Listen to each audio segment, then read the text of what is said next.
I buy faulty electronic items, attempt to fix them, and then sell them for a profito. Before we get into our fixes today, let me introduce you to Sally's spectacular spreadsheet where I log all of those details. In the final tab down here, we currently stand at a loss of £3,030. The estimated is £2,957. I spent £4,000 on faulty items, and I'm going to see how much profit I can make with just that minus 4k. I have sold the Nintendo Switch Lite and Xbox Series S from episode 3, and I'm going to update to say exactly what it was that we got from eBay right now. My guess for the Switch Lite was £28.15, and the actual net profit, because I sold for £63.42 after eBay fees and postage, I got £32.42, so I'm £4 better off. Lovely, jubbly.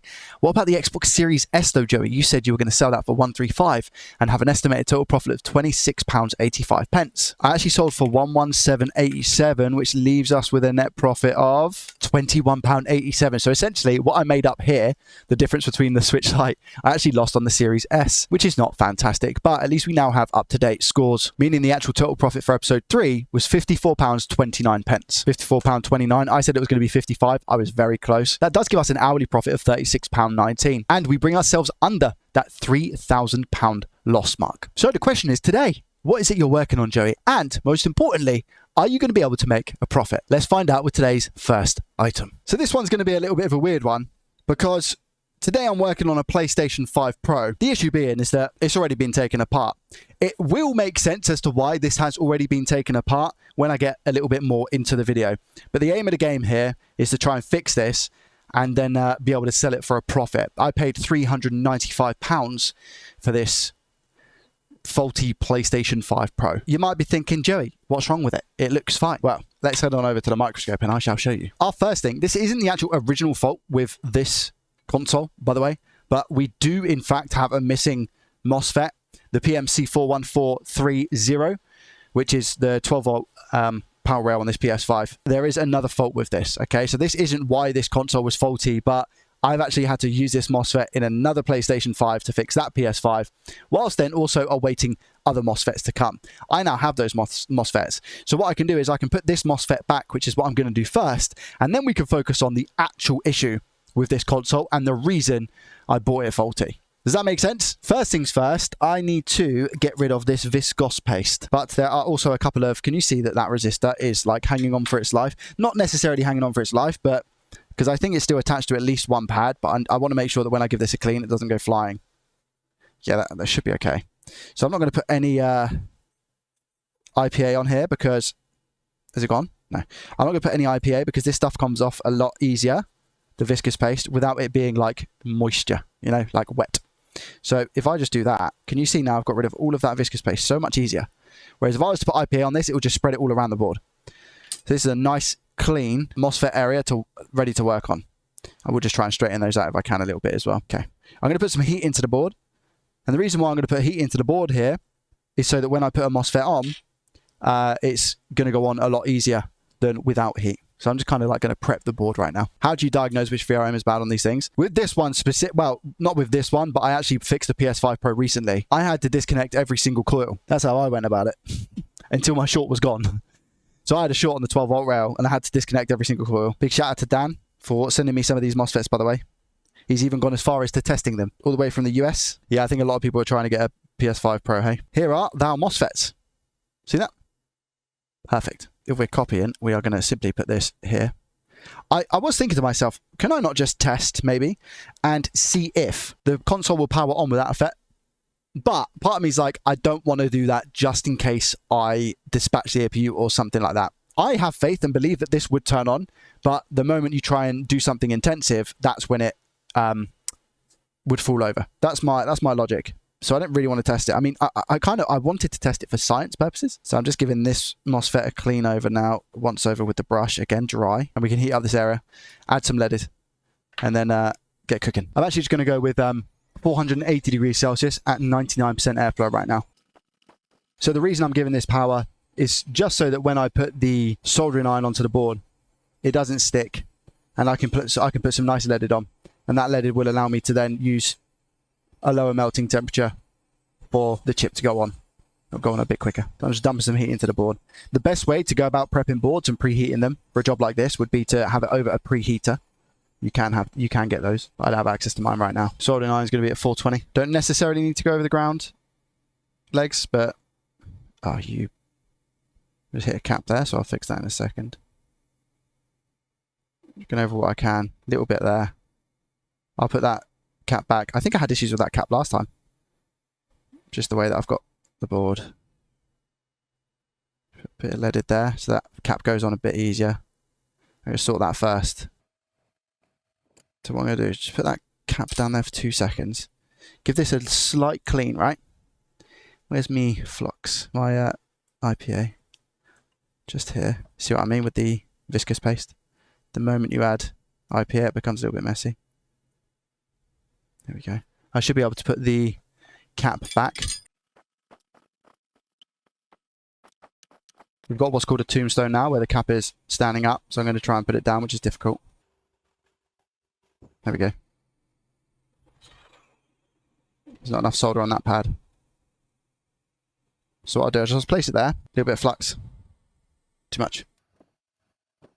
Soldering iron. Just tap this side of it. And tap the other side if I can. Give it a nice flow in place now. See what happens. I did what I want to see is I want to see it pop, but it's not possible all the time. There we go. I mean, that's on now. That's on. We'll try and get that resistor on if I can as well, whilst I'm here. There we go. And now I might as well just go ahead and try and put the MOSFET on. Tiny bit of flux, not too much. Because I've already got a bunch of flux in the area, you see. I'm going to come in with the MOSFET. I'm just going to place that here. I'll put it down in a second manually. So again, exactly the same, alright? 480 degrees Celsius, 99% airflow. Here we go. Get it in a rough area, and then try and put it right. Probably about there, I imagine. And I'm going to try and give this the push down. So I'll come in with slightly bigger tweezers. These are quite difficult chips to install because of how big they are. So I'll come in now with tweezers. I'm not going to poke down like that. I'm actually going to try and push with a bit more surface area. See a little squeeze there, that's good. Wait for that to solidify. Well, I'll sort the cap out in a minute. So the area is really nice and hot right now. So whilst it's hot, we're going to take advantage and go around it with a soldering iron. I'll take the cap. Where is it? I don't want to lose that ideally. Don't want to lose that either. That's tombstone, so that's okay. We've got a solder joint saw down there, so I'm just going to rotate. Right, I can see where that cap is. I'm not going to lose it. And that's how I'm rotating the board as I go. This is all the same pad down here, so we can just blast this with a bit of solder. Okay. Now I need to fix the cap and the resistor. That looks like it's got a good amount of solder on now, where I went over it with the iron and ultimately took it off. What that's done is kind of tin the pads for me. So I'm just going to soak up some stuff just here. And then I'm going to try and get this on now properly. Make sure we got it the right way up. I'm just wiping away some of the flux whilst I'm here to catch it and make sure it doesn't go all over the board. Nearly got that in a double situation. So I'll rotate the board again. Here we go. Come back in with the hot air. Let's try and sort this cap out. There we go. Should be good. Should be good. Being the key word here.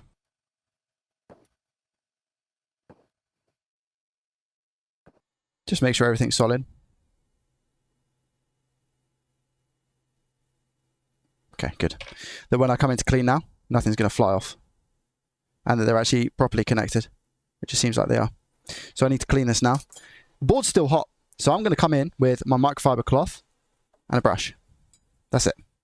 For now. If anything falls off, I didn't do a good enough job. That's good to me. Now I can come with some IPA. Just around this area. And the cloth again. Try and get in all the nooks and crannies. There we go. Nice and clean. I also need to make sure that it's connected, hey? So first side. That's good. I don't know if that's... I don't know. It's on the same path, so I can leave it as is. But I don't know if that's a bit solder or whether it's a bit of thermal putty. I think it's thermal putty. Yeah, I think it's viscous paste.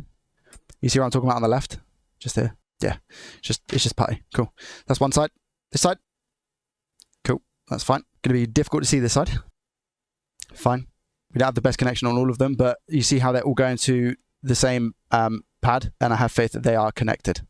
Cool. I have faith that is okay. So essentially, that's repair number 1 on this. You guys don't even know what the actual issue is with this PlayStation 5 Pro, do we? You don't know. The issue with this PS5 is this. I personally, in the nicest way possible, I don't understand how something like this is possible. Unless they put a wrong cable in and pushed it so forcefully. I don't know what happened. Is that a pin up there? Yeah, look at that pin.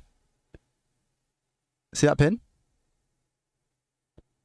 So I don't know what's happened here. So I'm hoping this is I think this is the first, is it the first time I've done a PS5 HDMI port replacement on a PS5 Pro? I think it is, you know. I think it is. I don't think I've done one of these before. Wait, I don't know what the first PS5 Pro that I did. I don't know what the issue was with that. I can't remember. Oh, it was RAM. That was it. That was it. It wasn't an easy fix. No, it was RAM. 480 degrees Celsius, 99% airflow right now. Let me take the port out from the back here. I'm just going to support it as it falls out because I don't want this falling on my leg. That wouldn't be very fun. So as soon as I see the solder starting to wet, which is going to be very soon because I can see the factory flux starting to melt. This is my first PS5 Pro HDMI port replacement. How's this going to go? I think they're the same port, because if not, I've messed up, as I don't have any PS5 Pro HDMI ports. I had a brief look, and I do think they're similar, if not the same. There she goes. Please, no trace damage. Please, guys. I think we're looking sweet. I think. Here we go. What's interesting about these, right? Look at that.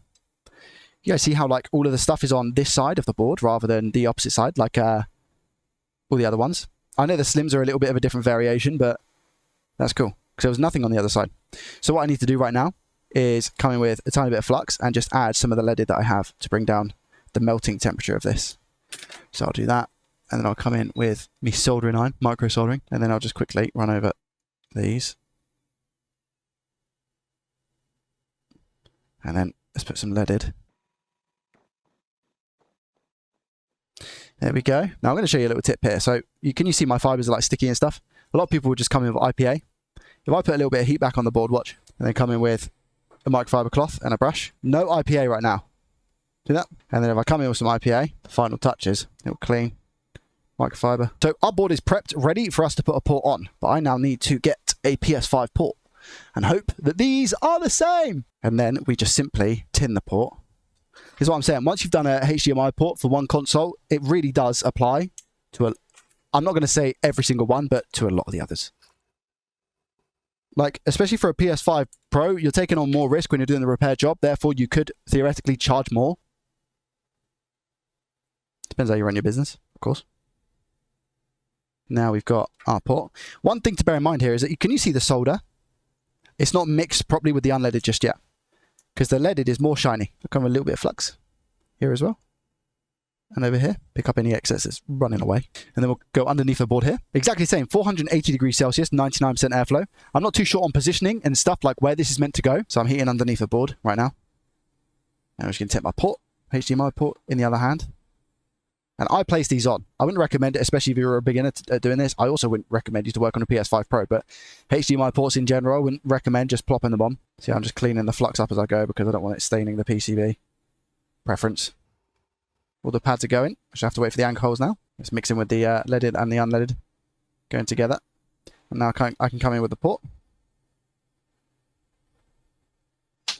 Drop it. Grab it. Check it. And go again. I reckon the reason why that hasn't happened for me is because the solder didn't mix with the leaded properly in the ground holes. Give it a couple of seconds. And therefore the port didn't go in far enough. Try again now. Come in with tweezers this time. It's not going in properly, so I'm just going to hold it. Keep my cool. Try and give it a little wobble. Is it a different port? No, there we go. Okay, it's sat properly now. Just waiting for that back right one to go. Can you see the back right one? It's not fully gone yet. There it goes. Now I can push it down. I'm going to hold the heat. Wait for that solder to travel up the legs of the port, which is the ultimate goal. Move it back and forth a little bit, mix that solder. And then leave it there, push down a little bit, come off the hot air. There we go. And that's a nice port. Can you see all those pins on the pads? And what you will notice is that, well, I don't know if solder's going up the leg of the port, but you can see that the solder is in the port legs. Can you see? So we'll have a look in a second. If we come down here, I'm going to give it a real quick clean. You'll see that that port is nice. Really nice. Now, I'm going to move quick. Why? Because the port's hot. Solder and flux love heat. So move quick. Not too quick, where the solder is still wet. I've done that. But quick enough so that you can give it all a nice clean whilst it's just flux. And then you can rectify with a bit of IPA and just get really in the grooves down there. And then come back in with your microfiber just to clear any of that IPA up and flux that you've got left. And then you give it a Joey blow and then you inspect. And what do we think of that? That's a nice port. What you'll see, I'm just getting the, I'm just sorting the lighting out for you guys. That's a little bit better. What you'll see is that some pins are actually stronger than others. What do I mean by that? So can you see on all the way on the left here? This pin here is strong, okay? Really, really strong.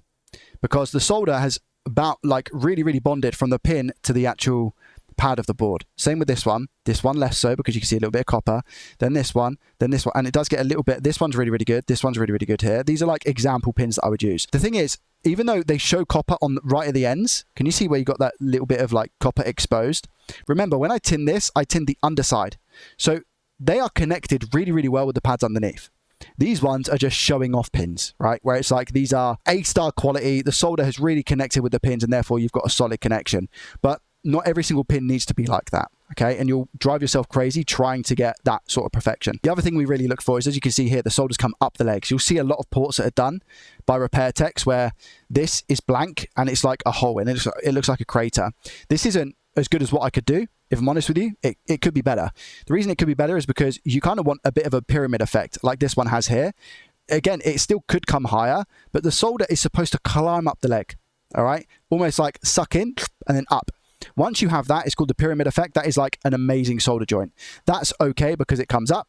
This one here is still ridiculously strong, but it just doesn't have that nice finish that I like to obtain that would make it really strong, okay? But all of the pins are nice and connected. I'm actually really proud of this port. We haven't burnt any of the plastic here because we're not going to come in with our soldering iron now and touch all of these up because you just don't need to. What you see down here, where there's like a little bit of a glimmer, is just a little bit of flux. That's all. That's all that is, all right? A lot of people sometimes think, Joey, those are bridged. Nah, it's just a little bit of flux. So just things to look out for. And that's just down to experience that I can tell that this is flux and not like a bridge due to the reflections on the board. The only other thing I'll mention is that on the back, you then have the opportunity to clean up how this looks. But I'm getting less and less picky about this. I mean, I used to spend a lot of time doing it, but there isn't really. I mean, I don't need to change this. I don't need to. I could go over this and I could make it a lot smoother and look better, but this is so strong already, it would just kind of be a waste of time. So I'm going to leave it as is and just get rid of these little burnt bits here. That is factory flux, by the way. What you can see here is leftover like factory flux, okay? But this does not need any more work to it. I have a tiny bit of OCD. So I'm just going to put a drop of IPA and just clean that up. Because if somebody does have to come back in here for the future, whether that be for another HDMI port swap, whatever, then at least it's clean. And they can maybe, hopefully, appreciate my level of work. Right, so now what I need to do is put this back together. I don't even know if this works. I have no idea.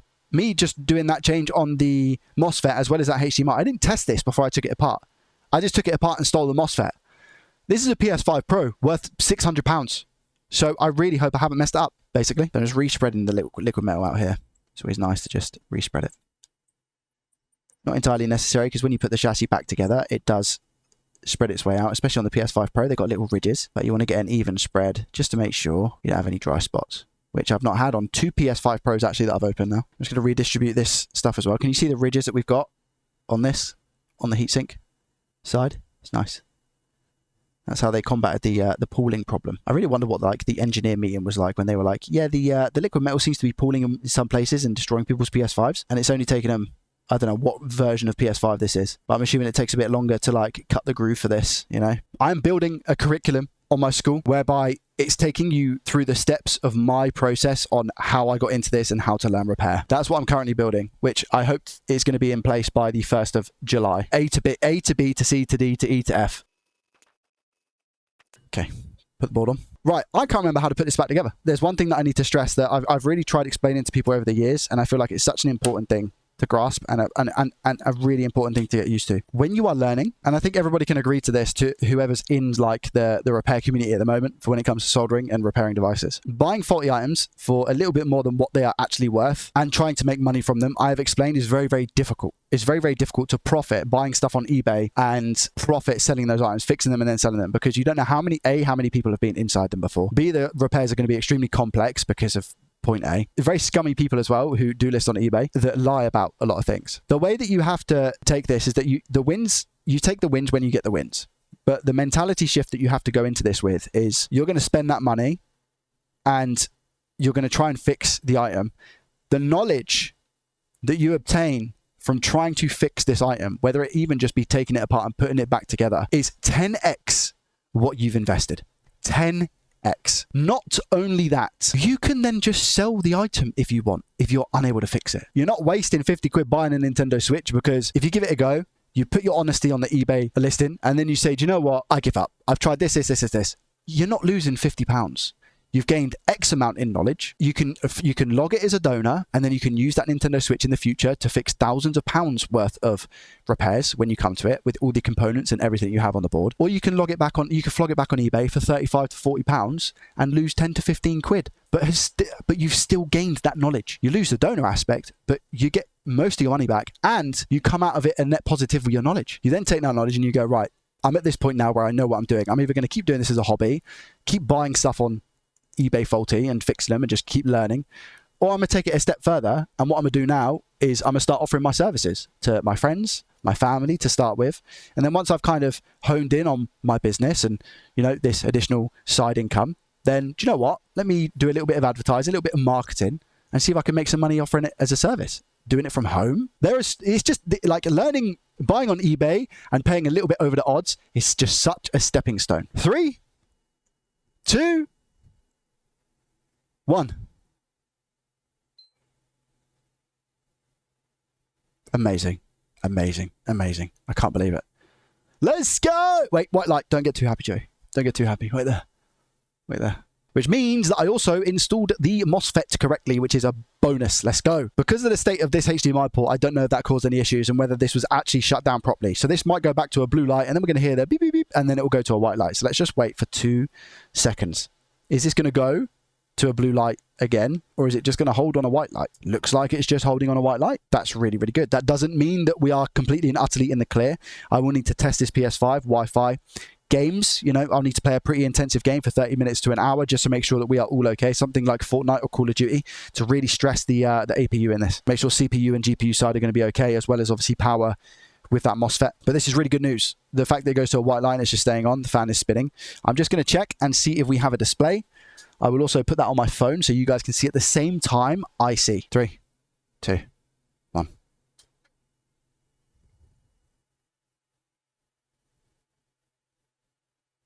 Yeah, let's go. How has somebody reset this with the state of that port? I don't understand. I mean, it works though. Happy days. Lovely jubbly. Yeah, pretty much like I said, all connected and everything, and I'll do some proper testing off the screen, you know, because I won't bore you with those things. But as you can see, I also need to put it back together before I give it the full amount of testing. Should be okay, but I just want to get it sandwiched properly with the heat sinks and stuff. So yeah, that I would consider at the moment fixed, but like I said, I will confirm in a second. But what a lovely jubbly little profit. All right, I have spent over an hour playing Fortnite on this bad boy. I ran FIFA like a sim match for the max length on halves that I could, and it's been on for hours. I set it so it wouldn't turn off, and it hasn't turned off. So the only thing I can really do with this now is give it a 3-month warranty and hope that whoever buys this has no issues. And of course, if there are any power issues within that 3 months, I will deal with it. Condition wise, absolutely stunning. I didn't really go into that because you didn't see the chassis of this. You just saw the board when I first started repairing. But yeah, it's quality. I've given it a wiggle test as well. It's got a warranty sticker, so I can confirm this is indeed fixed. Let's head on over to Sally's Spectacular spreadsheet to see what sort of profit we're looking at. 395 was the exact same cost. Parts, technically it wasn't any parts for this console. Bearing in mind that I stole the MOSFET from this board, so I'll put the cost of the MOSFET here, which is $5. I'll call it £5 to cover the postage aspect as well for the one MOSFET. And again, estimated sale price, I'll go with 500, the same as the last one, which we're looking at a profit of £55. But that doesn't reflect the actual sell price. Hours worked honestly wasn't that long. I've put 1 hour, and yeah, the estimated profit I've put here 55, and we'll see what the actual was hopefully very soon. Because I've subtracted the cost from this PS5 of the 395, that was obviously included in the £4,000 investment. That puts our actual total profit down to £2,580 now, and the estimated £2,507. Well, things are moving in the right direction. I hope you enjoyed that one. If you did, please consider hitting the thumbs up button, subscribe to the channel if you're new around here, and as always, I shall see you in the next one. Peace.